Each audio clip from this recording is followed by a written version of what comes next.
Somebody said they thought the audio quality was better last episode. No, they said that they thought I sounded better, which I did. That is undeniable.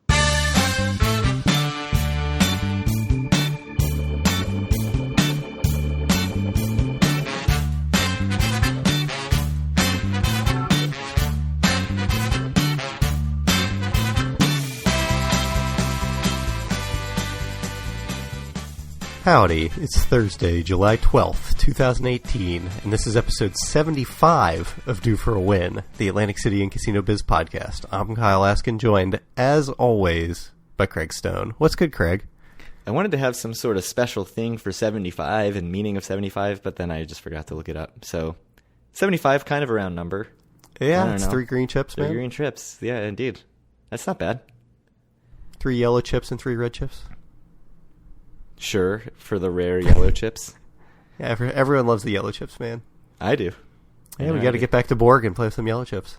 Yeah, do you think we'll make it to Borg next trip? 2-night trip. I doubt it. Yeah, I still doubt it, right? So your brother is staying there, right? Correct. That certainly makes it more likely. Yeah, I mean, we could do something like, you know... If he wasn't, I would say we would not. And then go to Borg. If Paul was not coming, I would say we would absolutely not be going to the marina. Correct. Too much to do on the boardwalk. Yeah. I'm not even going south of resorts on the boardwalk. That's what I think. You think so? No, there's no way. I'm staying at Bally's one night. Well, I thought you were going to change things up and I was going to be staying at Bally's. We need to figure out hotels, by the way. We should probably do that, yes. For those who don't know, we're going to Atlantic City August 2nd to the 4th. 3 weeks from today, we will be in Atlantic City. Yes. Awesome. It's going to be good. Do you know when you're coming down? Are you coming down in the morning, or are you going to go to work like a lame person? I'm not going to work, no. So you'll be there in the morning? It's unclear if I'm assuming I'm going to have to take the bus, so it probably will still end up being like 1 or 2 by the time I get there. What a pain in the ass. Well, as far as I know, I don't have to take any lame people this time who run late. Which, by the way, the last trip, the lame person who was running late was you, so... Yeah, I was like 15 minutes late. I take no blame. That's basically on time. Everyone else was ready to go. Everybody else being me and Andy. Correct. But, yeah, Atlantic City in 3 weeks. Looking forward to it. Yeah, I'm excited that I should have some lead up where I'm not just like traveling all over the place going nuts before we go to AC, so I'll actually have some time to really like revel in the excitement of the build up. But a revel in it? Yeah. I'm going to hard rock in it. And that'll be cool. Although I say that, but you know, when you have 2 kids, there's no, downtime to think about things like that. No. I guess at work. Yeah, it's true. Spend my work days dreaming of Atlantic City. Which is really the most productive use of my time, I think. Right. I mean, I don't know what else there is to work on other than planning your Atlantic City trip. All right, so I think we can kind of dive into this. I guess. We were supposed to do this episode earlier in the week, and then a bunch of things came up, like always. But luckily, one of the advantages of holding back is we got the June data released today. And just to give a very high-level overview of it, the numbers were, the month as a whole was up about 10 million over last year, June of 17. And Hard Rock came in at about a little over 4 million in the 3.5 days it was open, or 4.5, I guess, if you count the soft open. And Ocean was a little over 3 million during that same time. The other casinos, the big movers were Trop was up right around 8%, Golden Nugget was up just about 14%, and the big losers were Harrah's dropping 6% and Bally's dropping 3.5% from last year. I'd say the other casinos were just about even. Do you want to break the numbers down a little more, Craig? Sort of the big winner was Borg with $60 million. As happens, Borg tends to win $60.8 million, more than twice. Or not, just under double. Tropicana, 30.6. I was thinking Harrah's was in second, but they weren't. Harrah's was just behind them in third. But yeah, good to see the increase, and not just the increase, but, Hard Rock and Ocean brought in $7.1 million, and that is less than the difference. So the 7 casinos that were open in June 2017 were still up by a few $1,000,000. So it's not just that, the added casino revenue. It must be said, though. So, right, we had 2 extra casinos over last year, and we had sports betting, at least in 2 properties. Sports betting was just about 1.2 million total, with 1 million of that being at Borg. Right. And in 17 days at Borg, they got $987,000, and then $192,600 in 3 days at Ocean, which that seems pretty good. Do you have any thoughts about the sports betting numbers? Yeah, so it was over half the month it was at Borg, right? And it was like 3% of their revenue or something. So that's coming right in what Vegas does, correct? Yeah, so it was 1.6% of their total revenue, but like you said, only half the month. So, if you extrapolate that out, you figure probably around 3%, which I think is actually maybe even a little higher than what Vegas does. Dr. David G. Schwartz, friend of the show, tweeted out that it was interesting that Borgata was basically up, I think, like $989,000 from year over year from June 2017, and they made $987,000 in gambling revenue. So the difference was like plus, or $3,000. So very, very close if you just take out the gambling revenue. Of course, we talked about last episode, like, you can't, one single month, like, luck is a big factor, so it's not as easy as saying, like, there's going to be that consistency, because there's just never going to be that consistency. But kind of a funny and interesting thing to point out, I think, just anecdotally, it's an interesting thing that it was so close to being the difference between their June 2017 and their June 2018. 6.4%, though, for Ocean for their 3 days. And that's pretty good. And I wonder, part of that is probably that it's like right at the center bar. Like, that's the main casino bar. So if you're hanging out at the bar, maybe you're like, hey, look, there's a sportsbook. I'll go put, $20 on a game or something. So I don't, just to push back about that Ocean thing, I bet a lot of the Borg betting came in right at the beginning too. I would think it's awesome. A lot of futures bets and stuff that people just make and then sit on. Oh yeah, that's a good point. That you're only going to make once anyway. That's true. That's an interesting point. I didn't even think about that. Like, if you're going, like, I placed the World Series bet and the World Cup bet. If I'm going to make a bet on the Super Bowl or something, you just do it now, and then that's your bet for the next 9 months. Yeah, that's true. So, what do you think about the sports betting numbers? Good, bad, indifferent? Yeah, I think they're pretty indifferent. I don't think they were anything special. I do have to say, though, that the thing that makes this a bit disappointing, even though we were up $10 million from 2017, was that 2018, June 2018 was a 5 Saturday month, and June 2017 was not. So yeah. I think that makes a big difference. So I think the numbers are actually still kind of bad. Yeah, it did, like, the quarter as a whole did rally a little bit to only being down 0.7%, because at the start, April wasn't so bad. May was... Yeah, April was up a little bit. May was way down. And then, the first quarter was down, 7% or 8.26%. So, like, getting back to a point where you're, within 1% of the quarterly revenue, that's a big enough stretch of time where, all those Saturdays and everything should reasonably even out. But... Yeah. And Q3 2018 will beat Q3 2017. It's my lock of the week. Should we talk about that a little bit? Do you have anything else? We talked about the new guys. Well, let's talk about our expectation. We talked about, potentially as much as $60 million for Hard Rock, and I think what did we say, 26 or something for Ocean? Like, seeing $4 million in 3.5 days for Hard Rock and $3 million in 3.5 days for Ocean, that wouldn't get Hard Rock anywhere close, and probably wouldn't get Ocean there either. But what do you think do you change your do you adjust your expectations? Do you think there's extenuating things? Yeah, I suspect at least Hard Rock's going to come in a bit short of the $60 million I was guessing. I still think 50 is doable. But I don't know. It does depend. I mean, we don't know what it was like on Friday and Saturday in there, but it seemed like they could not have more people in there on Thursday. So yeah, I'm really shocked. I think 4 million over 3 days is a little disappointing compared to what I was expecting. Yeah, I'm pretty surprised because that's what $1.3 million a day basically, right? And I mean, it would be 40 million over a month, and that's assuming that weekdays equal right. The Thursday, it was Thursday, Friday, Saturday, right? And the Thursday was an opening, right? And it was packed. So, the fact that it was so crowded and this is still the gambling revenue they got is kind of surprising.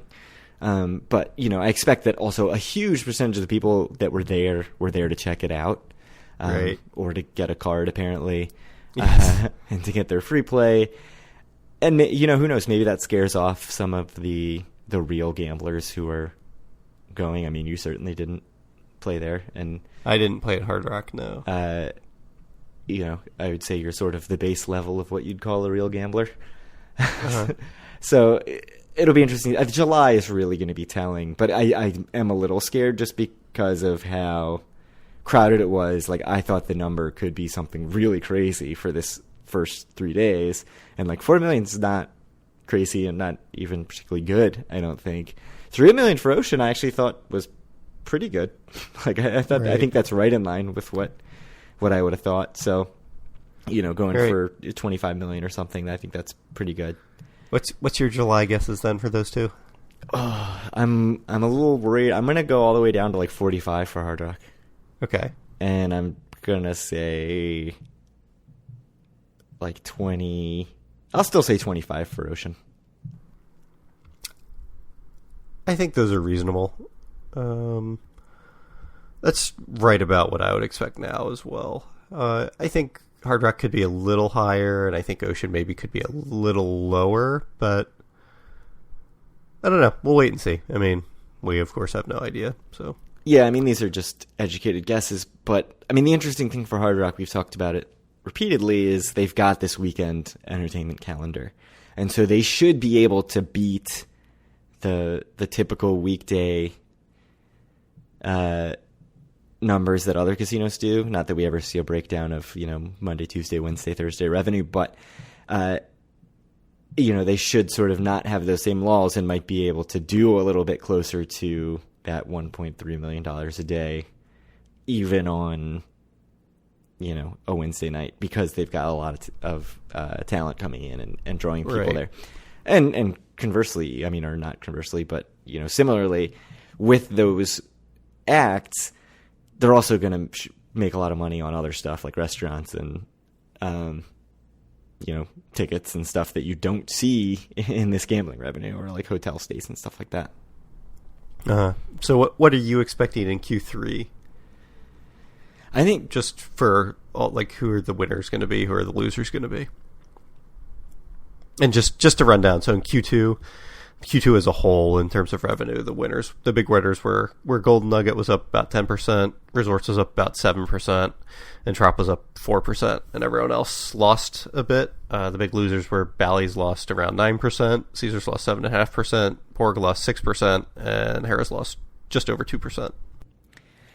I think that's pretty much in line with what I expect to be the winners and losers. I think, Golden Nugget at 10% is kind of surprising, but that's always the thing that stands out. Like every month, over and over again, I'm always surprised at how well Golden Nugget's doing. But again, it's in a relative kind of way, I guess. I mean, they're not like really blowing the doors off compared to the other casinos, other than Bally's and Resorts, but they are doing much better than they were a year ago, or 2 years ago, or 3 years ago. Yeah, I think that they've just cultivated a loyal group of gamblers, and it's doing well for them. I'm sure it's very profitable, and that's good, and maybe will also insulate them a little bit from the draw of Ocean and Hard Rock. Caesars, I expect, will be down even more than the 7.4% they were down in Q2. I think it's going to be bad for Caesars just based on what we saw. I mean, obviously that's, totally anecdotal evidence in one day of what we saw, but I could see Caesars getting really hurt.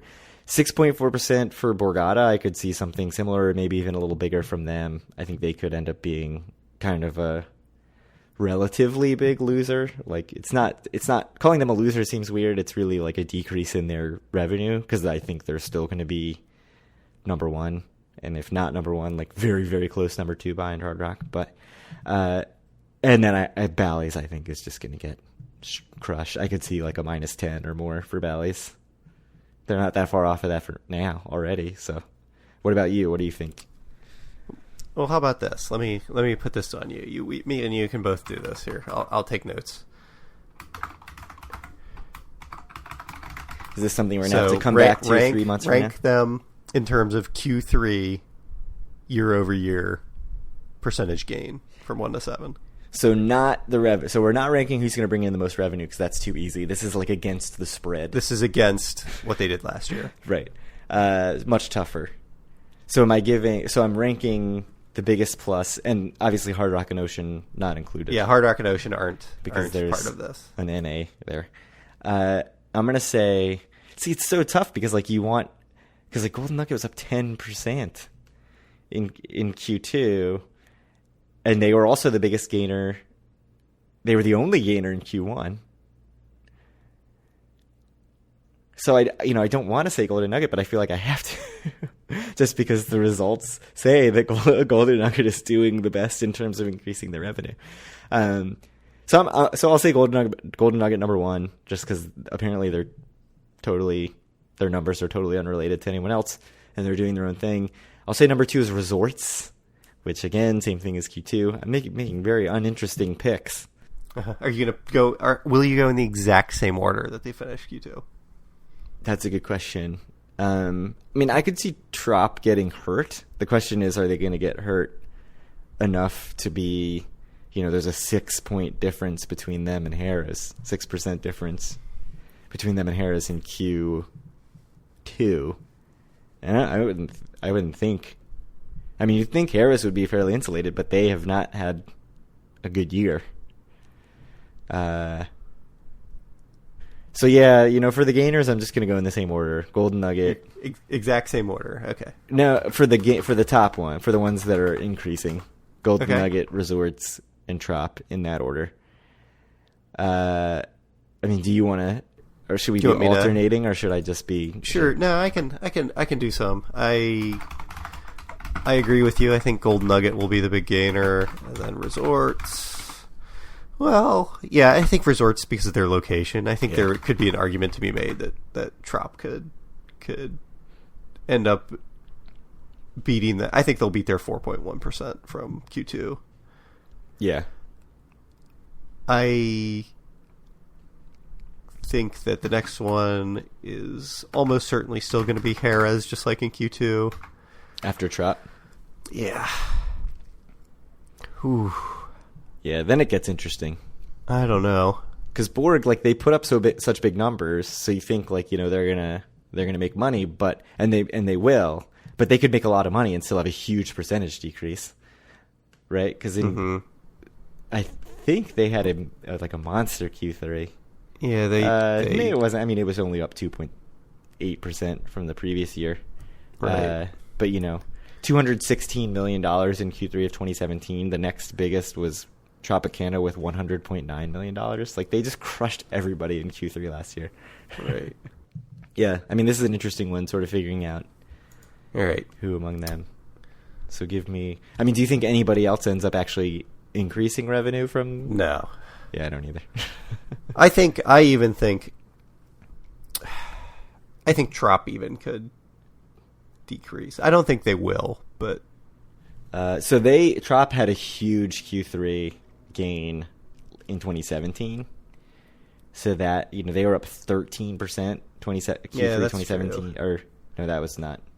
They were up 13% from. They're up 16 or 19% in Q2 though last year. Yeah, that's a good point. And they still tacked another 4% on that. Yeah, Trop is doing very Trop well. is gangbusters, man. They're the number one success story in Atlantic City, I think. Which should really be a note to Caesar is to just do a bunch of renovations, right? Because that's basically what Trop did. And also gave away a ton of free rooms, which Caesar's kind of does. So what do you think? The losers. Who's the best loser? The first loser? Harrah's. Yeah, by far. So you think Harrah's... Yeah. Yeah, I think it's got to be Harrah's. I think they're going to do way better than the other three. Yes, I think the other three are all... All right, I'll put you down as Harrah's for 4 as well. So we're we're all exactly the same right now. This is where it gets interesting. So all we have left is Bally's, Borg and Caesars. And Caesars. Well, I'll tell you, I think all three, it's going to be a bloodbath. 10% plus? I think so. I mean, when you look at Hard Rock and Ocean, who are they going to cannibalize from? It's going to be Borg and Caesars, right? Yeah, I think they're all going to be 10 plus.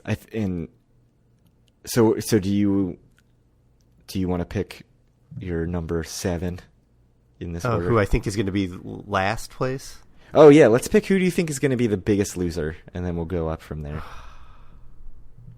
I just don't know. See, yeah, it's hard, but it's let's just make a guess. So biggest loser not being, Borg could still be number 1 in revenue and still be the biggest loser in terms of year-over-year. I really want to say Borg just because there's so much money there to lose. To siphon off, right? But just having seen Caesars, I was aghast. I'm still going to say Borg. I think Borg is going to be the big loser. I think they're going to get... I could see them having 10 plus million a month of their revenue going away. That would be surprising, but I could see it being bad for them. Well, just so we have some differences, I will say Caesars as last. So you have Caesars 7th out of 7. I have Borg. Yes. I'm actually going to say, I'll say Bally's actually beats Borgata and Caesars in terms of relative change year over year. Clearly, they will beat no one in actual revenue, but I'm gonna say Borg. I'm gonna say Bally. No, I'm gonna say Caesars, Bally's, Borg. So did I just totally go in the order? I think I did. I moved Borg to. You moved Borg down to the bottom, but you otherwise went in order. Yeah. So you're actually saying Bally's. Yeah. Because I think when I look at it,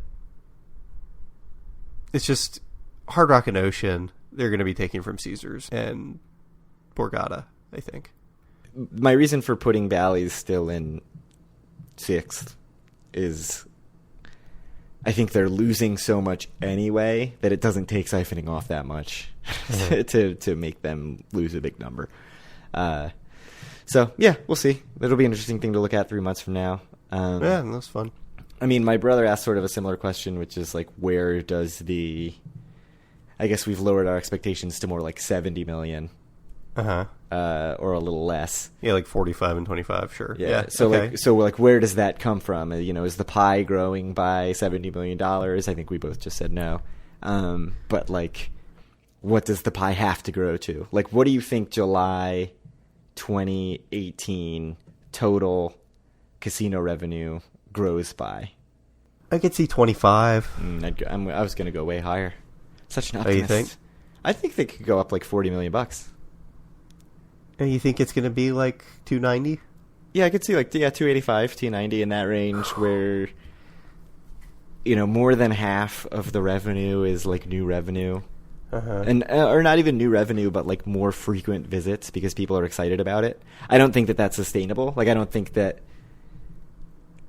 the percentage of Hard Rock and money that's increased money will continue to be that high. But I think for the first full month, it will be very high.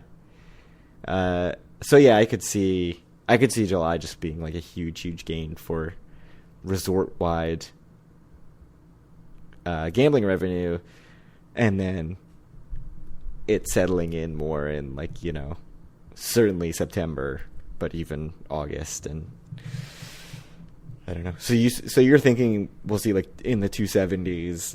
Yeah, like 270, 275. And so so with yours, you're thinking like, $40 to $45 million. Yeah, like 40 coming off of other casinos. I think it could be like 12 from Borg, 8 from Harrah's, 7 from Caesars. So that's 25 right there. Like 2 maybe from Trop. Like another 7. So that's like 35, and then I don't think Resorts and Gold Nugget are going to go down. So that's 35. I mean, I think that's not so far away from what I was saying. Yeah. And that's actually, I think that actually kind of splits the difference between you and I. Well, July was a 5 Saturday month last year, and it's only a 4 Saturday month this year. Ooh, that's actually that kind of changes the calculus a little bit, but yeah, interesting. That's actually, I mean, so you'd expect everybody to kind of go down a little. Yep. That makes it tough.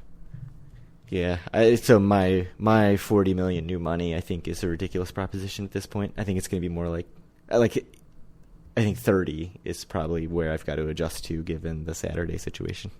Nope, you said 40. It's done. 290 is what you said.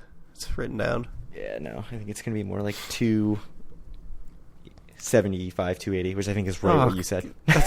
Come on, man. What the hell? It can't, but I mean, the extra Saturday. I said 270 to 275, so yeah, we're still I think slightly it'll be, different. I think it'll be a little higher. I think it'll be like 280. That's my All optimism. Right. Okay. All right. All right. I think that's probably enough numbers talk for all of our listeners, but I think the July numbers are going to be very interesting. Yeah, I'm a little annoyed that there's the extra Saturday because it makes the direct comparisons really hard. Because we really have no idea like what the percentage is, like how much a Saturday moves the needle. Like, I think it's significant. I agree, but we don't know, and I think that makes it even harder, right? I mean, we had $10 million extra dollars in what has been a horrific year in June. I think partially because of the extra Saturday, partially because of the new properties, partially because of sports betting. Yeah. But I think that it doesn't make gambling seem like it's going well in Atlantic City, though, when you think of all those 3 good things that happened in June and it was only up 5% over last year. Yeah, that's a good point. I mean, the sports betting, though, only 2 locations. Yeah, that wasn't that big of a deal. Yeah, but only yes, 17 the 2 new days properties at for a weekend and the extra Saturday. Yeah. Should we talk about some updates to Hard Rock and Ocean? Sure. So if you've been following the news, I think we announced last episode that Ocean stopped matching Hard Rock royalty to Black for a while once they figured out that Hard Rock was matching Diamond, Total Rewards Diamond, and MGM Gold up to Rock royalty, and Ocean didn't want to do that. And even went as far as to change the chart on their site, I'm pretty sure, to no longer include Hard Rock, but it's back. It seems like they are once again matching Hard Rock royalty up to Black. However, I think it was announced that status is only going to be good until the end of August or September, maybe. Yeah, I think September. And they've said that the whole time, that the status upgrade was short term. Right, so they'll reassess that and see where you're at. Yeah, so I wouldn't be surprised. I think they'll probably continue to do a match, and maybe it'll just be like your status is good for 3 months or something, which is basically what Trop does, I think. And resorts also, like, right, you have a short amount of time, like 90 days or something, to earn some amount of tier credits, like threshold, to keep your status. But it kind of makes the tier matching, for me at least, like a little less meaningful, because like I'm not going to be back again before the end of that's true. It September. So almost nothing for you, right? So can you book your room out past that, even if I'm assuming? Yeah, I would assume so too. Yeah, pretty. Well, that just means we're going to have to get our next trip onto the books before that happens. Correct. So speaking of which, I was talking to my wife about how I still have $100 Diamond Celebration dinner. And she said that you should just take me out and... No, she said don't use it on this trip. And I started to say, like, well, I don't know if I'll be back, and I stopped myself. Because I was like, wait a minute, here's, when November rolls around, I can be like, wait, we still got this $100 thing we have to use. And she was even like, you know what, even if I can't go, I'll let you go on another trip to make sure you can use your $100 celebration dinner. And I was, in my head, I was doing Kirk Gibson fist pumps as I rounded first base. I was very excited about it. So that's cool. Expect me to be back in Atlantic City before January 31st, 2019. Worst comes to worst, we can eat $100 worth of Guy's American Grill or whatever in Baltimore. That's true, too. That's actually a good point. So that can be your fallback plan. Yeah. I was joking, like I should just go by myself to Guy's Steakhouse in Atlantic City and just be like, I'll have $100 worth of trash can nachos. And they'd be like, sir, that's 8 orders of trash can nachos. And I just do it. Just do it. It's like I made myself very clear about what I wanted. So rock royalty thing, yeah, I mean, to me, it basically would mean like one time at whatever the Black Level Lounge is at the Ocean. Like I mean, cool. That would be cool to see, but there's not a whole lot of value in it for me. I'm still mad at you, Craig, by the way, for not taking me into the Amphora Lounge. I still haven't been. I never got that status. I never got that status. I still don't have the status. Just match to it. We're going to be a Borg, right? Yeah, I could. I don't have the comp dollars to do it, though. I don't have the comp dollars to take you. It's never going to happen. Oh, although we know the workaround on that. There is a workaround to get those comp dollars. I forget what it is, but there's a way to do it. I've never heard that, but I'll believe you. One of our listeners gave us the way to do it. Scoop. Yeah. So I'll have to look that up. And then you'll ruin it for everyone by announcing it. Oh, I think it might even be My Vegas. It might be like the $25 slot play from My Vegas or something. Uh-huh. I mean, that would be the freest of free because I just have My Vegas points sitting there doing nothing. You still playing that all the time? Never. I haven't played it in like a year. I don't go to Vegas. I haven't been to Vegas in just 5 years. 5 years I've not been. So the people know, like 7 years ago, there was nothing that Craig was talking about during the workday other than all of the tabs he had open doing My Vegas at once. Yeah, man. It was great. I racked up a bunch of points. I got 4 tickets to Beatles Love, 2 of them for free and 2 of them half off. Actually, I think Andy did the 2 half off or something. But I forget what else I got. A bunch of stuff. Oh, the $100, $150 free food and beverage to that shitty bar at New York. That you probably... Oh, I did go to that, yeah. yes. You probably would have preferred to have not gotten free drinks and been anywhere else. That bar was terrible. It was really bad. It was completely dead and the service sucked. Yes. Anyways, I mean, New York at terrible. your favorite place, New York. So the other thing notable about Hard Rock is that they have partnered with Bet365, which is a European at the very least firm, sports book to run their sports book.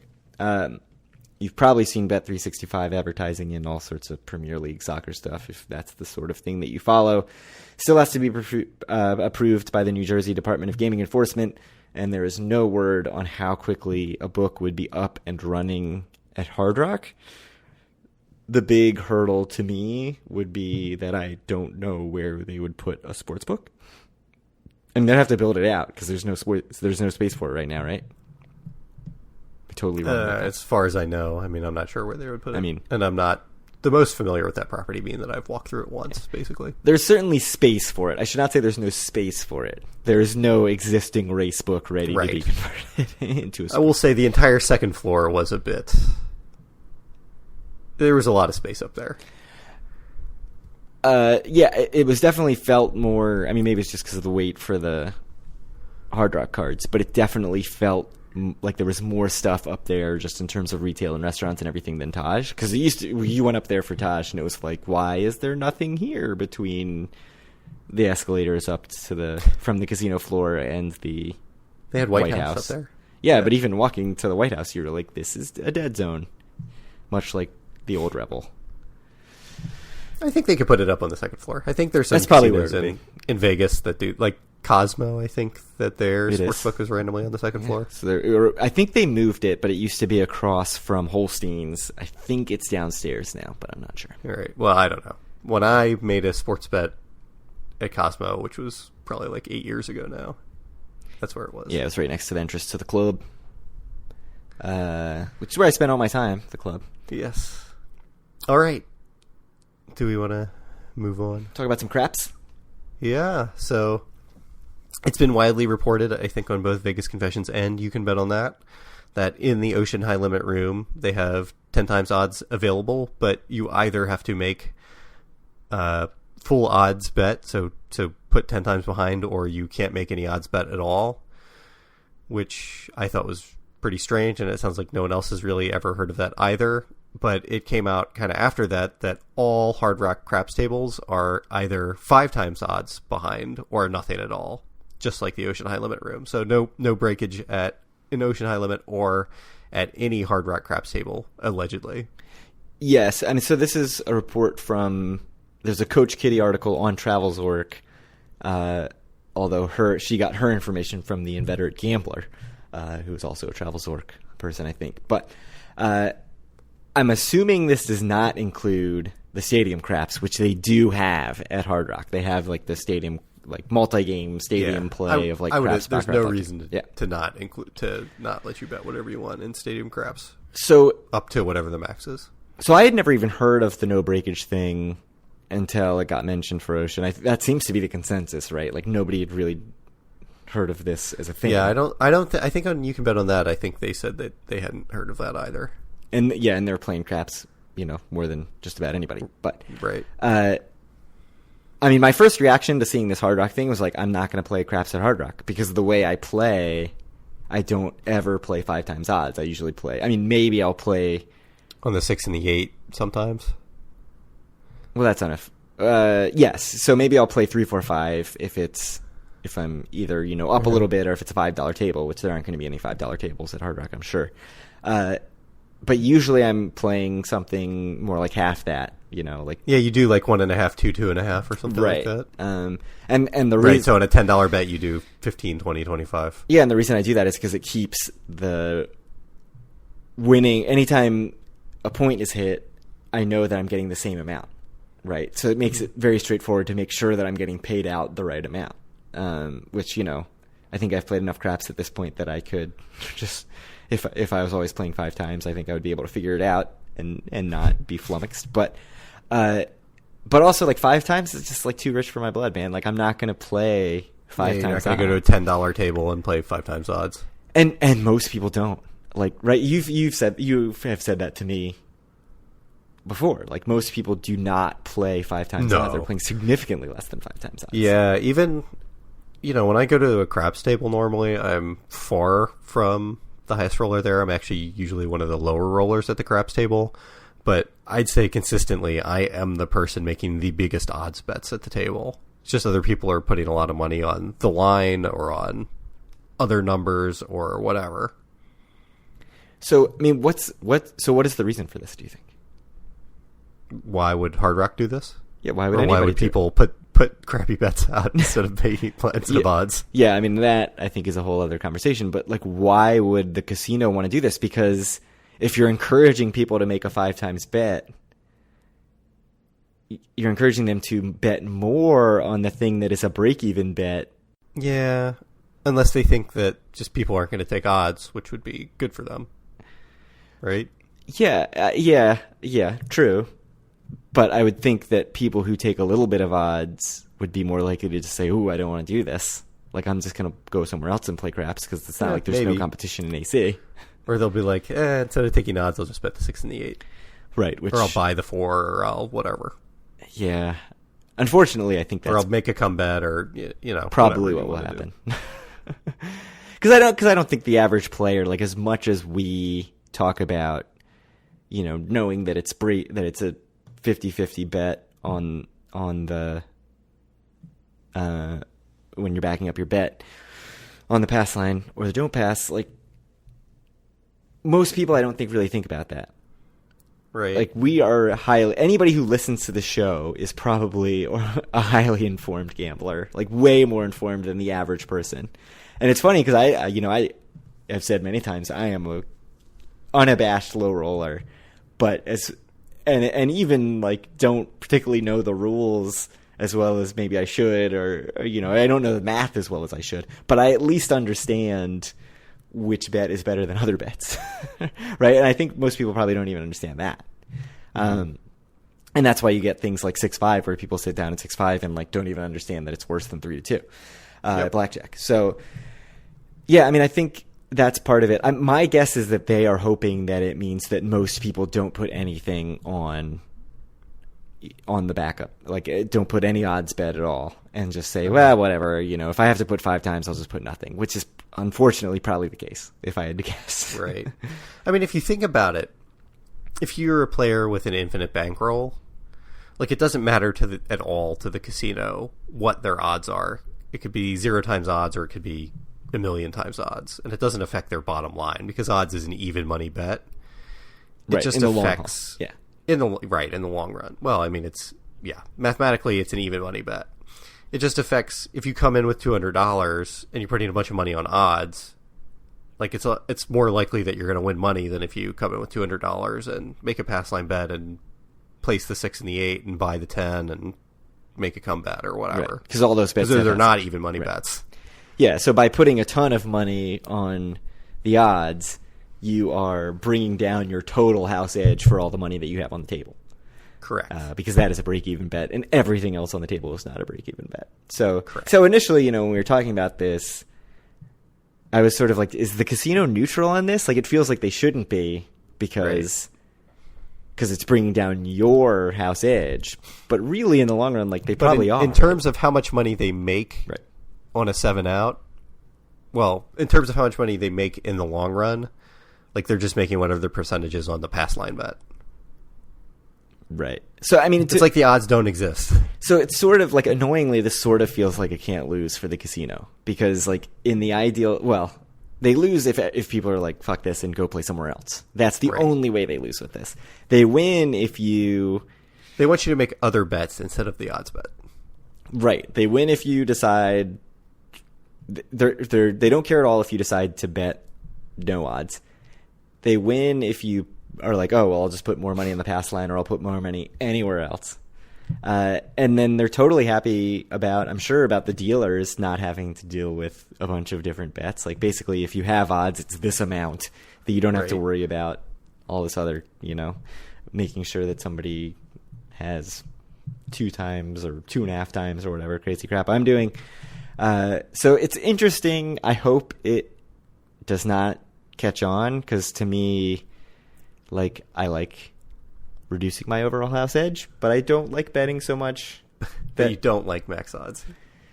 Right, just because, I gotcha. And I'm sure there's somebody out there who's going to say, like, you should be putting max odds because this is the math says in the long run it's in your favor. But, even more than making the house edge as small as possible. I know, you like reducing your outflow of money. Well, I mean, yeah, the most important thing you should be doing while gambling is gambling within your comfort zone. And, like, never have more money out there than you're comfortable with. Would you ever play single bet video poker instead of like 5 bet quarters? Or would you play like 1 bet $1 instead of 5 bet quarters? Because the only way it matters at all is if you get a royal, right? Yeah, but I still don't think so. Because it's kind of the same thing, right? I mean, it's not quite as swingy as that, but yeah, and that's the reason is so when I first started out, I would even I was bringing so little money to the casino that I would even, if it was doing real bad, just bet a quarter at a time and just sit there and get drinks and be like, whatever, I'll just bet my stupid quarter and lose. But now I think, knowing that the swings aren't that big, I think I would even just be like, well, whatever, I'll just, if the only option is $1 or whatever, I'd probably just slow play max betting at a dollar machine. Like, $5 a spin is like, it's more than I want to play, but I would play it. Like, I'm not completely averse to it. I haven't seen it. I've played it before. It's rare. You would take like 45 seconds between spins, sure. Though. I know you. That's actually sounds fun to me. No, it's terrible. Just hang out, talk, play, make some small talk, annoy you while you're trying to, play 100 hands a minute. It's perfect. Get a drink every couple minutes. It's awesome. All right, just speaking of craps, Bally's has 100 times odds on at least one craps table, according to Joe of the Everything AC Group. Yes. The founder of the Everything AC Group, correct? Correct. Yeah, and he posted a picture, so we know that to be true. Well, they used to always have 100 times in Wild Wild West, right? Right. And I think he's even a $5 table at Wild Wild West with 100 times odds. I'm assuming it's a $10. It definitely was. I'm assuming it's typically a $10 table at Bally's because that's usually their limits. Right. And going back also to the 5 times thing, like $5 table, sure, I'll play five times. I don't care, like whatever, $25, who cares? Anyways, 100 times odds. Does this make you want to go to Bally's? Because I know we've talked about how much we are not fans of Park Place as a casino. I mean, the likelihood I go over 5 times odds is pretty low anyway. Right. So, I mean, I'm a little like you, I guess, Yeah. in that I won't take infinite odds if they're offered. So, we're all Craigs at some point. Correct. All of us Yeah. will stop taking odds eventually. Yeah, we all have a limit. Yeah. I mean, mine is just a bit higher than yours, but it's certainly lower than 100 times. right. I mean, this is great for people, you know, especially if it's a $10 table. This is great for people who are totally fine putting 10 times plus to back up their bet because it gives them the option. It gives them a ton of flexibility. So it's like the opposite, right, of the Hard Rock and Ocean no split. And in Ocean, again, it's only high limit as far as we know. So it's a cool thing, but again, like doesn't really make me want to go to Park Place because it doesn't affect me at all. Like even 3-4-5, like that change down to 3-4-5 at Borgata that some people were pissed about instead of full 5 times, like that doesn't affect me because I'm not even playing 3-4-5 most of the time. So I usually play full 5 times. Yeah, if that's what's offered. So for you, affected at least on a $10 by table or below. So that's where you and I start to diverge. If it was a $25 table or something, I would not. Right. So that's the craps talk. There are a couple openings, I think. Well, I'm not sure. One, we don't even know when it opened. It was talked about opening last summer, and I don't think that ever happened. But Bungalow Beer Garden opened in March. Okay. It opened right after I left for my trip in March. So it looks super cool. I thought it looked awesome. I want to go. I'll go get a drink in August over there. Oh, so you just walked by it for the first time this trip, right? Yes. Yeah, it's right next to Trop. It's like next to it. It does look very nice, but I think we talked about it actually when it opened, but it was a while ago. But it is open. It looks sweet. Well, there's another beer garden, I thought, somewhere else that is not the same as this one. Am I totally wrong about that? I think they're going to be opening a beer garden eventually. Okay.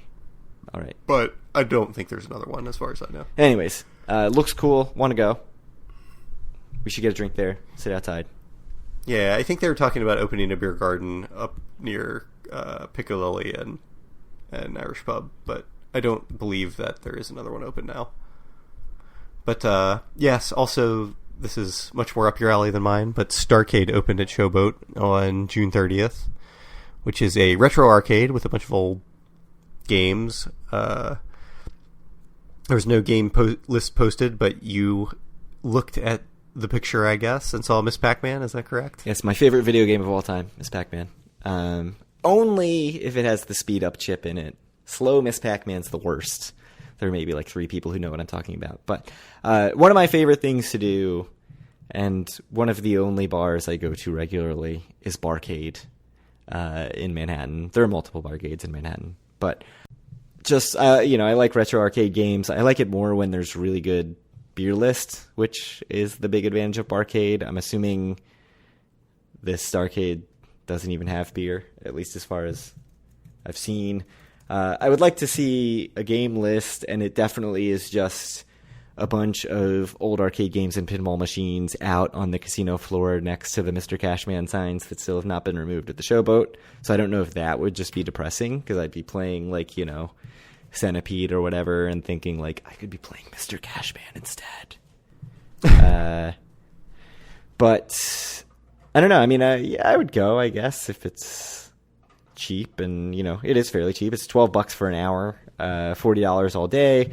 It's open 9 a.m. to midnight weekdays, and it's open until 2 a.m. on Friday and Saturday. We have been vocally very negative about the Showboat. That's right. Does this give you a reason to go? Do you want to go play? Absolutely not. You don't want to go play some like Double Dragon or whatever? It's a ripoff, man. Like, here's the thing, right? Like, these old 80s arcade games, So good. they are good, but if you put a quarter in one, like, you're playing for at least 10 minutes, right? Oh, Like, unless you suck, right? Did you ever play any like Metal Slug games? There are games that are just quarter munchers that are only there Okay, sure. for you to be like plink, plink, plink, plink, in. But if you're playing Pac-Man or Dig Dug or Sure. whatever, you should be on it for a while. Or even like Simpsons, Teenage Mutant Ninja Turtles, like you can play that for quite a long time on your quarter. Teenage Mutant Ninja Turtles is a quarter muncher for sure. Like that, you're not getting very much bang for your buck at the Teenage Mutant Ninja Turtle sessions. I disagree, but Maybe you're just better at Teenage Mutant Ninja Turtles. You get to that one water level where you're on the whatever jet skis, getting your ass kicked. I've beaten that game. unlike the Nintendo NES game where you get goodness. to the water level with like the electric shocks, Yeah. and it's impossible. I've never gotten past that Horrible. level in my life. It's I'll say I would check it out, but just like I'm never going to spend an hour of my AC time on that. No. Like without, I think $12 an hour is a little rich. I think that's fine. I think that's a fine price. I mean, even if you're like not good at a game, like maybe you only get 5 minutes for your quarter or whatever. If you're playing Tapper or something, So- like, it's still So where the value is to me is in the pinball, because Sure, but- pinball can be very, very quick if you're bad. So like if you don't know a machine, and so having unlimited time on a pinball machine like makes all the difference in the world. Like not worrying about just like having a really short ball that like, you know, you've spent 3 quarters and you're done in a minute. Like that is a big difference, because there is a pinball arcade right next to my office, and like I'll go there and spend, I think it's more than $12 an hour. It's probably like $15 an hour, and just be like, okay, go play for an hour. I just think it's kind of a ripoff, but I don't know. Then again, there's a million Dave and Buster's around, and they're also a ripoff. So, what do I know? And they don't have Miss Pac-Man. They don't. They have A bunch of games you can play on your cell phone, Yeah. but that spit out tickets instead of, you know, right. being free. Yeah, they on have your skee cell ball. phone. They have Daytona USA. I do like skee-ball a lot, which again, The slot machine. I love of skee-ball. course. I never go to like the Playcade in Atlantic City and play But we should skee-ball. totally go one day. Oh, we should go to the Playcade. I enjoy some skee ball too. Oh man, we should bet on skee-ball against each When other. I was a kid, me and my dad would always go play skee ball in the arcades, where if you get like 250 or something, you get the next game free, and if you get 400, like everybody gets the next game free or whatever. That's awesome. It was a good time. I love skee-ball. We should go. We should go play some group skee-ball.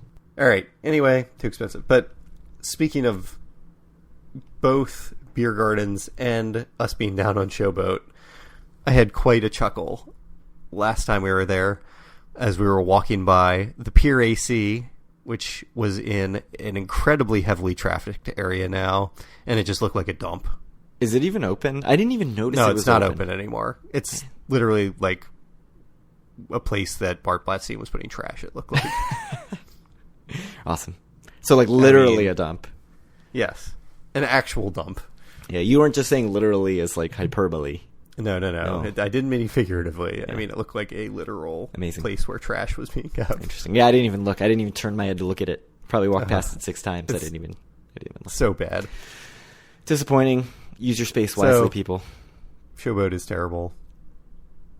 I have not been impressed with Bart Blatstein. Yeah.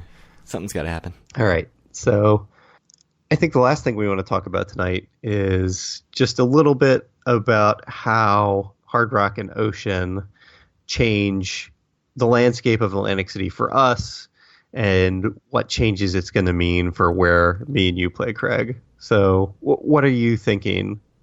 Where do you want to put your play in our next trip in 3 weeks? So I'm staying at Hard Rock. So I will put in play at Hard Rock, I think. Unless I go and I just totally... What if there's a 4-hour line to get a card? Yeah, I mean, I can't imagine there would be. They have a 24-hour desk. So somebody in the Everything AC group said they just went at 4 a.m. and got their card. I won't do that, but I could potentially email the host who reached out to me and be like, have my card ready when I get there. And then he'll be like, we see that you're sitting at a 25-cent video poker machine, one of our 4 video poker machines in the entire property, and we're going to have to kindly ask you to give up your room. So I was totally, before Hard Rock opened, I was like, I am ready So to... let's just pretend that you're staying in like an Airbnb or something. Like, where would you play this trip? So as I was saying before, I was so rudely interrupted, Kyle. I was ready to totally give all my play So to Hard as Rock. I was saying, okay, so go ahead. No, I was totally expecting to switch to Hard Rock and be like, screw Caesars, I'm off of it. Let's go to Hard Rock and put all my play in there. And I don't know if it was just that Hard Rock was so insanely crowded, or if it was that it wasn't what I was hoping for, which was like a bigger version of Hard Rock Vegas. Or if it was just that like I went back to Ocean and was like, oh man, now I remember just how good Rebel was. But I am totally all in on Ocean, and if they are even remotely generous with comps, for either of us, because I can smooch off you most of the time, I could see myself giving like a huge percentage of my play, basically like any play that was at TR, Total Rewards Properties, like shifting that to Ocean, which still, like, that's not going to get me that much. So you're talking about mooching off me, and just something I've been thinking about a bit, and I haven't fully fleshed out my thoughts yet. But my last few trips, like 2 or 3 specifically, and kind of more generally the last couple of years, I feel like, I don't get gambling that often, but I just feel like I've been getting killed every time I go, and I don't think it's necessarily because of the way I'm betting or how I'm playing or whatever. I think it's just been like multiple standard deviations away from what I should expect. But at some point, when you have enough, like for me, like 4-digit losses on trips in a row, like it starts to make me be like, this is dumb. Why am I doing this? Mm-hmm. And like, honestly, it starts to heavily annoy my wife. So I know it's just random variance. Like, it really is. Like, my EV for the last few trips has not been especially high, or like especially high for the casino, I don't think. Like, when you look at my actual loss and my expected trip loss, like, they've been drastically apart, but it's just been something that's been frustrating for me. Sure. So how does that affect your comp decision?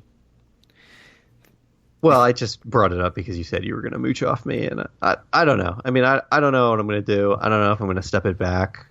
I mean, it's one of those things. I know it's luck, but it doesn't make it better when feel like I'm losing more money than I want to each trip. Sure, yeah. So how does that affect my comp decision? Yeah, how does that affect your comp decision? Well, I don't know. Kind of independent of that, which, like I said, I haven't exactly mulled out what the solution's going to be. It'd be interesting to hear from listeners if they have any ideas, or, I mean, again, I know it's luck, but it doesn't necessarily change any of the facts for me. But I don't know. I mean, I think there's a few options for me. One of the more interesting ones is me wondering if I started gambling now a little more at Borgata, if I could start to get some comps there. That's totally off the board. That was not the direction I was was expecting something you you to weren't go even at all. considering, right? Oh, but no, not even there's a little There's bit. a few upsides to Borgata, I think, right? One is if I ever go to Vegas again, which who knows if that's going to happen or not. 2023 will be... Obviously, there's a million properties there. Right. Another one is that there's an MGM property 20 minutes from my house. True. And the third one is I think there's going to be a glut of rooms available, especially once the summer's over. I'd say, honestly, in like a month and a half, there's just going to be this glut of rooms in the market. And I think there's going to be a lot of free rooms to be had everywhere. I mean, to me, I think that's more of an argument for me to not bone Caesars on my next trip if I end up staying at a Caesars property. Because I think that there is a realistic chance that you'll be able to get back into their good graces because things are going to be so bad for them. I think, with 3 properties, I think it's going to be free room bonanza at Caesars as soon as Labor Day's over. I can't imagine it won't be. Yeah, I don't disagree with you, but I mean, Caesars has been... I haven't gotten nearly as much as I used to from them recently. So, I mean, I'm still getting like all weekday comps during the week. And I think I have Fridays at Bally's for the summer, but I don't get any Saturdays anymore. I don't get Fridays even at at Harrah's or Caesars especially. I don't get Fridays. I don't even get weekdays at Caesars. It seems like for the most part I get $39 and $49 rates. Yeah, I'm getting pretty low rates at Caesar. Weirdly at Caesars I'm getting pretty low rates weekdays. I'm getting free most nights at Bally's, most weeknights at Bally's, which, so, you say get back in their good graces, but I think that's better than I've usually gotten in the summer at CSP properties. So, I don't think I'm like, in their, blacklist of the worst diamond players, but, maybe after this next trip, because I have a feeling I'm not going to play much at Caesars. What are your other options? You said that's one of your options and one of your more interesting ones, Borgata. I think that's one. Ocean, of course, is another one because the room product is so good. It's just a beautiful property. It'd be a great place to stay. And there's the potential that they're going to be very generous. Right. Also the potential that Hard Rock's going to be very generous. Yeah. I don't know what I'm going to do with Hard Rock. I think that there's some... we'll see how this next trip goes, but there's some possibility in my mind that, like, maybe I just shouldn't play at Hard Rock, or if I do, I should do it off card or on your card or whatever. Yeah, part of me, like, I left sort of thinking, like, Hard Rock wasn't as, like, nailing my wants and needs, which I thought it would. I definitely thought Hard Rock was, like, completely out of your wheelhouse and, like, not what you would want. Like, I would have guessed if you had to pick between Hard Rock and resorts, even, I would have guessed you would say, like, I'll just play with resorts and get my rooms at resorts. Yeah, that's probably true. But, I hear the room product is quite nice there. Sure. And I haven't really played there, so I don't know yet. We talked about it last episode, but I love Hard Rock Las Vegas. But Hard Rock AC is a totally different property. So much brighter, much bigger. So you mentioned the rooms, and I said last time I was really hoping the rooms would be very, like, hard rocked out with memorabilia and everything, almost like the Planet Hollywood treatment before they renovated the rooms in Planet Hollywood in Vegas, and sort of de-Hollywooded the rooms. They're not hard rocked out. Like, they look like, at least the updated rooms in the older tower look like they could be at any hotel, but the art is rock themed art. At least that's what we they're saw nice. Yeah, they're very nice rooms. They're perfectly nice. But it doesn't rooms. look like Hard Rock, Las Vegas. Right. There's not, like, you're not going to walk in and see, like, a glass enclosed Elvis costume or something in the rooms. It's just not what it is. They look like hotel rooms. Right. It's not even like Planet Hollywood Vegas, right? No, not even close. And Planet Hollywood has totally de-themed their rooms also recently. So maybe it's more like what the new Planet Hollywood is, and less like Planet Hollywood used to be every room had like a movie theme, and you'd go and you'd be like the Wayne's World room that had some artifact from Wayne's World in the coffee table or whatever. Like, that's not the way that Planet Hollywood is anymore. I've actually never stayed at PH. I actually love the property. I'm a big PH fan. I think, like, the casino floor I really like, which I think is sort of similar to what I was hoping Hard Rock would be in AC, but in a weird way. I like Planet Hollywood way better, I think. It feels... Hard Rock AC. Ocean kind of feels more like Planet Hollywood to me than... False. Ocean is Aria. End of discussion.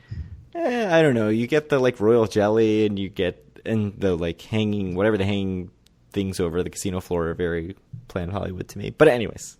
I walk into Ocean and I'm like, I am standing in the Aria. It's nicer. Hot take. Aria's a nice property too. I've actually never stayed there either. So. Aria feels very sterile to me. But anyways. What are your other options? Trop just seems like they're going to give me free rooms forever, so it's appreciated. They've got it's a nice property. Gambling got the ownership sucks. change though.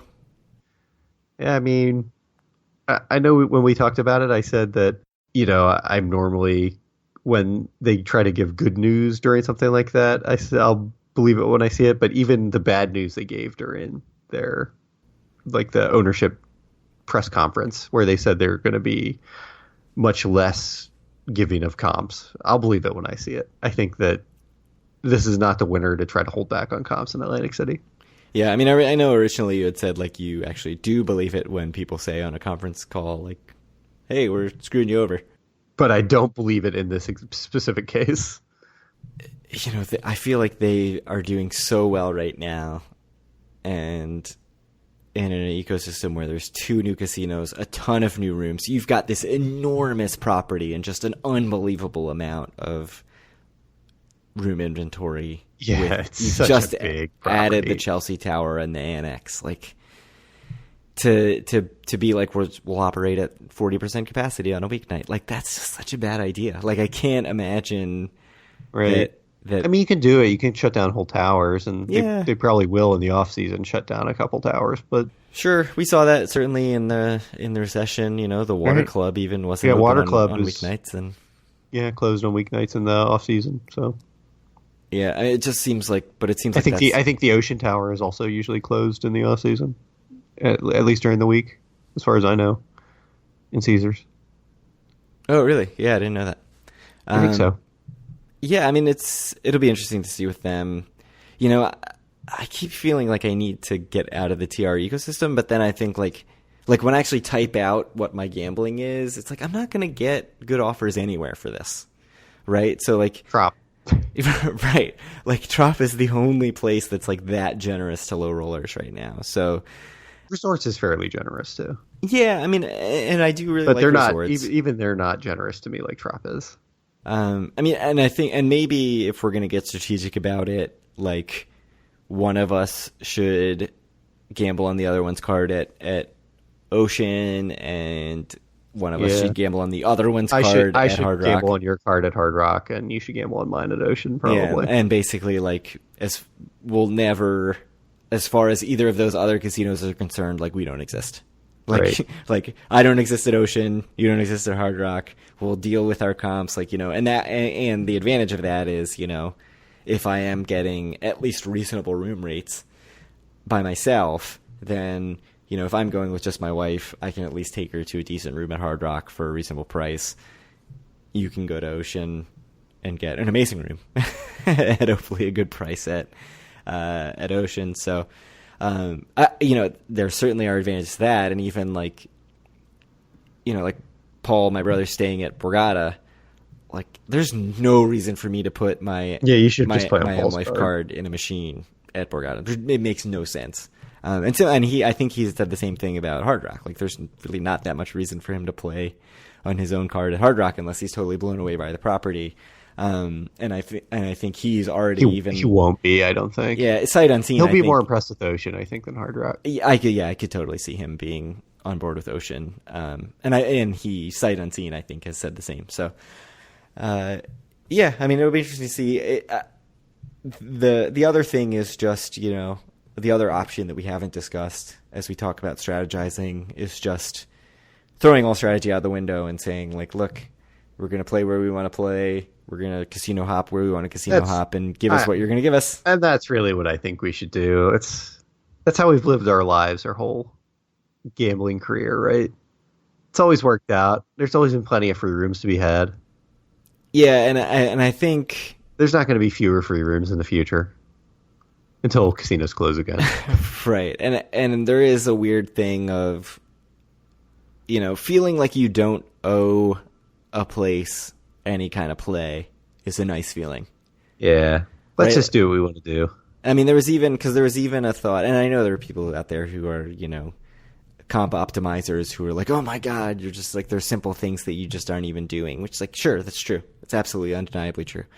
So I don't know if you were standing there, but the time we met Daryl McEwen, and he was even talking about how he just goes and collects his offers quite a bit from the casinos and just gives them no play other than going to get his free slot play or whatever. Mm-hmm. And how he was talking to his host or whatever, and his host is like, we would give you way better offers if you just didn't do that. But he's like, it's what I like doing. So yeah, and that's the big thing. Like your goal as a casino goer is to maximize your enjoyment. And Right. there have certainly been times where I've stayed in a free room at Caesars, I would say especially since the Diamond upgrade. So anybody who's saying, like, what is Caesars getting out of the Founders Club? Not that I'm in Founders Club, but similar thing, getting an upgrade for less than you would get by gambling. I certainly, even last trip, I stayed up later than I would have, playing at Caesars, earning tier credits. I still earned a paltry amount of tier credits compared to what anybody with Diamond status should ever earn. But Caesars got more ADT for me, not more money because I didn't lose, but certainly more ADT for me than they would have gotten if I was just like, screw it, give me what you're going to give me. I'm going to play where I want to play and maximize my enjoyment. But, and I was even thinking like the Hyatt deal where you can, transfer 75 points. plus 6,000. Yeah, and then now they actually do have just sheer points, so you can do like whatever it is, 125.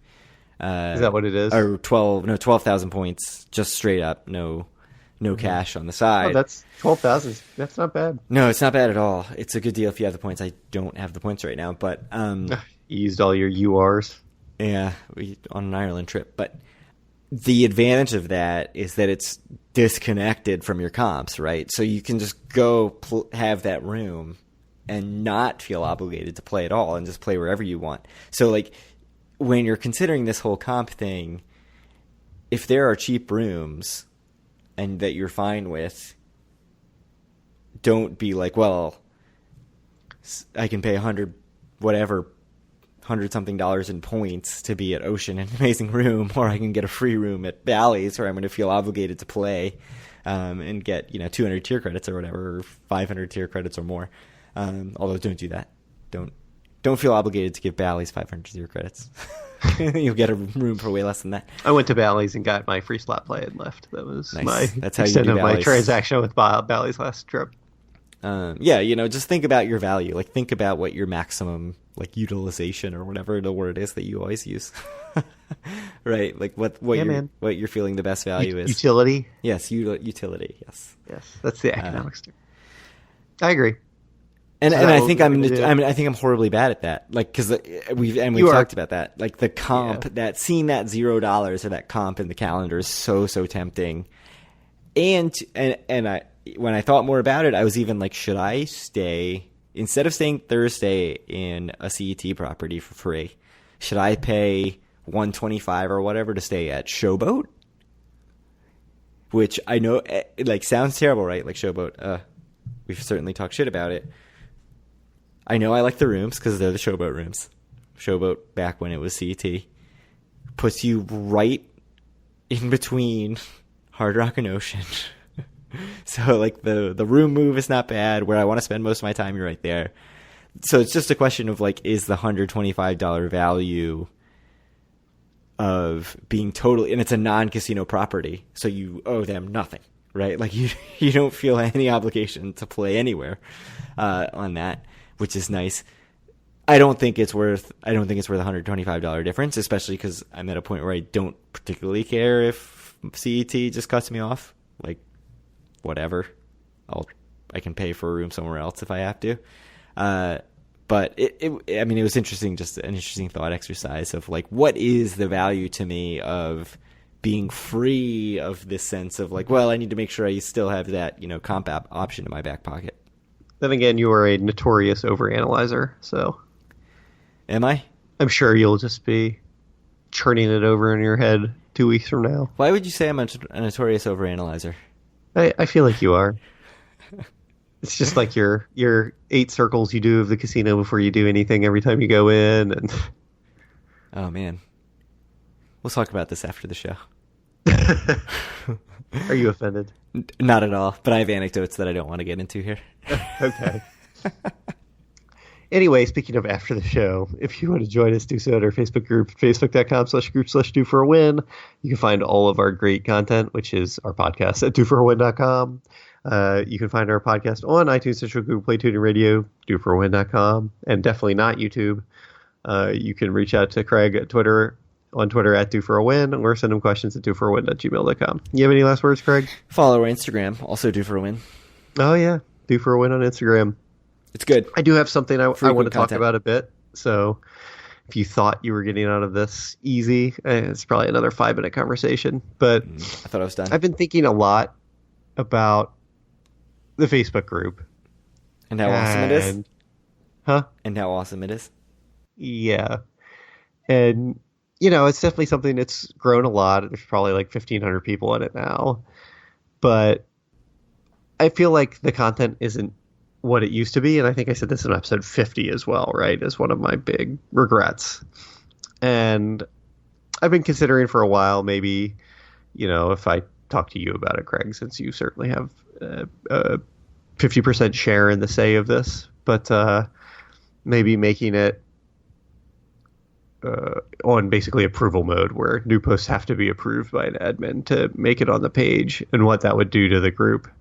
Because, sometimes I look at it and there's a lot of posts from news organizations trying to drive traffic to their website, and I don't like that. And there's a lot of posts that are just frankly something I don't care about, and I don't think most of the listeners of the podcast would care about either, about, I'm going to Atlantic City in October, I'm really excited, or whatever, right? That don't add anything to the discussion.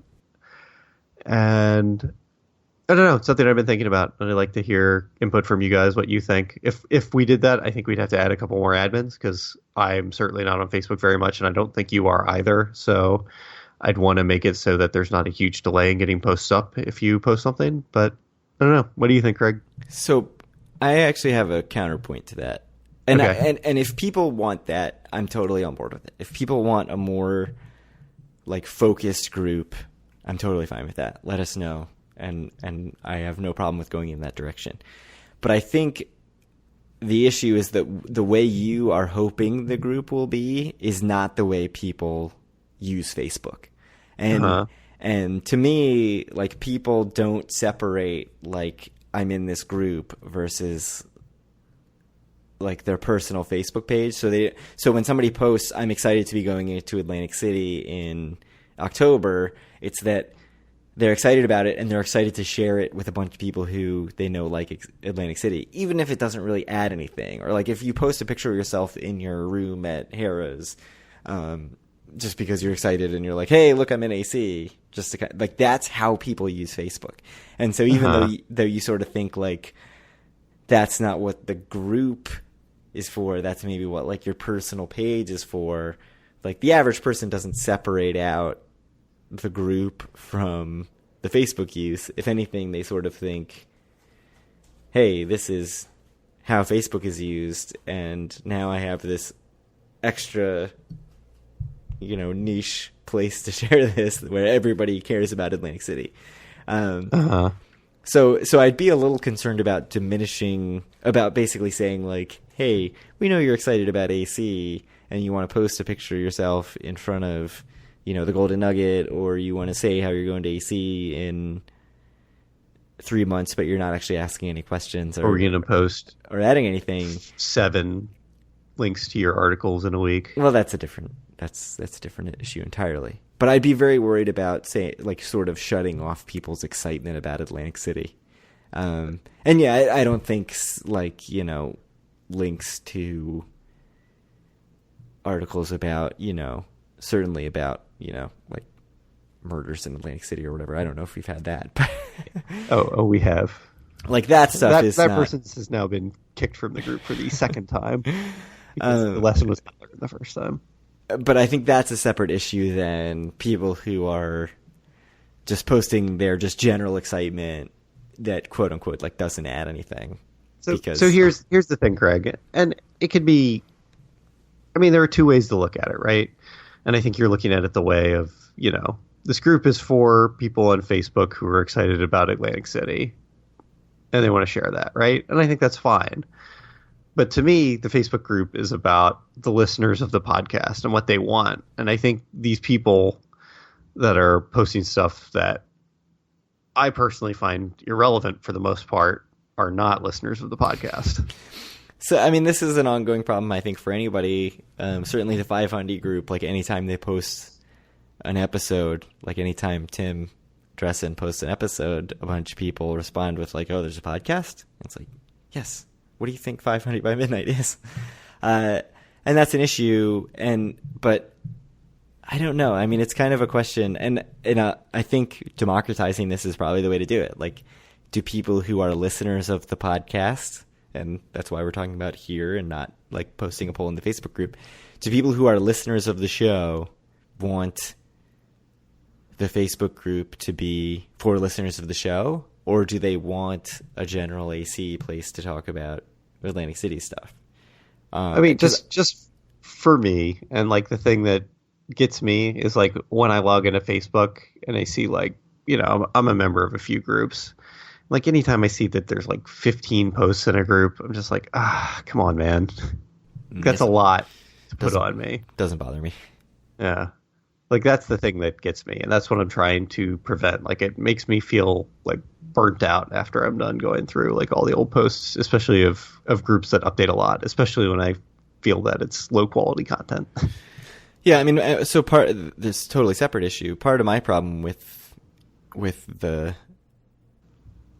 that issue that I guess would be fixed by basically pruning the group a bit.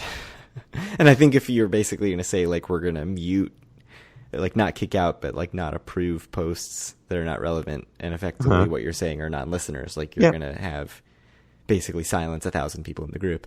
I think part of the blame is on Facebook's algorithm for what they post as top posts, because I think that I miss things frequently that I'm like, this is interesting. Like, why did I never see this? Because when I go to the group, whatever they've decided has floated to the top, like, is not necessarily the most relevant or interesting thing, or even the most discussed thing necessarily, which is the most ridiculous thing. So that's part of the problem. And I guess there's a question, I mean, not to get totally into the sort of tech project management thing, which is something we both do, of like how to deal with that. But like, you know, how do you try to solve for that as like the end user, or do you just say like, this is the platform we're on, and you know, we're going to deal with the consequences of that and not, you know, piss people off just because it's a flawed system? Yeah, I mean, for me, I just think that the group was like a very special place early on in its existence, and I feel like it's less so now. Which is fine. I mean, it just depends. Do you think it should be for general population, or do you think it should be for listeners of the podcast first and foremost? Yeah, I don't know what the answer to that is. Like, and not only I think you have a clear preference. My preference is whatever the audience prefers. And I say that, and I mean the audience, like not necessarily the Facebook group. So I'd be interested to hear what the response to that is. And I'm sorry if we've, you know, totally offended anybody who is both in the audience and in the Facebook group and maybe feels like they're not. They were listening to the podcast with feeling like they're targeted or something. Figured out I was going to Atlantic City in February of 2019, ! But hadn't hit submit yet. Yeah. Backspace. Yes. Yeah. So that's sort of, I'm interested to hear what the feedback is on that. You know, the response to that is to have the Patreon exclusive discussion group where only people who PayPal us some dollars are allowed to speak. Yeah. Right. Well, I actually, a long time ago, for like 3 episodes, I made a Do for a Win Reddit and posted links to like 2 or 3 episodes, and then I stopped doing it because I was going to talk about it maybe if I wanted to try to recreate the magic, but I never did. Where should people let us know what they think? In the Facebook group? Yeah. Sure, we can have a discussion about it in the Facebook group. And if you're on the fence, I'm willing to bribe you by making you an admin. So if you, wow, you know, Mike C, Joe A, Mark C, just admins. That's a good point. I could do it. Yeah. Are there weighted votes based on do the people that we've mentioned in the show before get extra weight? Yeah, probably. I mean, but the people we mentioned, I feel like are high quality contributors. Sure, that's why they get mentioned. Yeah. Yeah. All right, should we wrap this thing up now that we've shit on all our listeners who are dutifully posting in the Facebook group and are all excited about Atlantic City, and now they're like, oh, no, I don't even want to go to Atlantic City or listen to the Do for a Win podcast. Well, I don't know. This is something that's been rolling over in my mind for the last 25 episodes since I last complained about the Facebook group in episode 50. So figured it was a good time to bring it up. And I would love to hear your comments on how the Facebook group provides the most value, or for Craig's sake, the most utility for you. Sure. Let's hear it. All right, well, thank you guys for listening, and we'll talk to you guys probably one more time before our next trip in a couple weeks.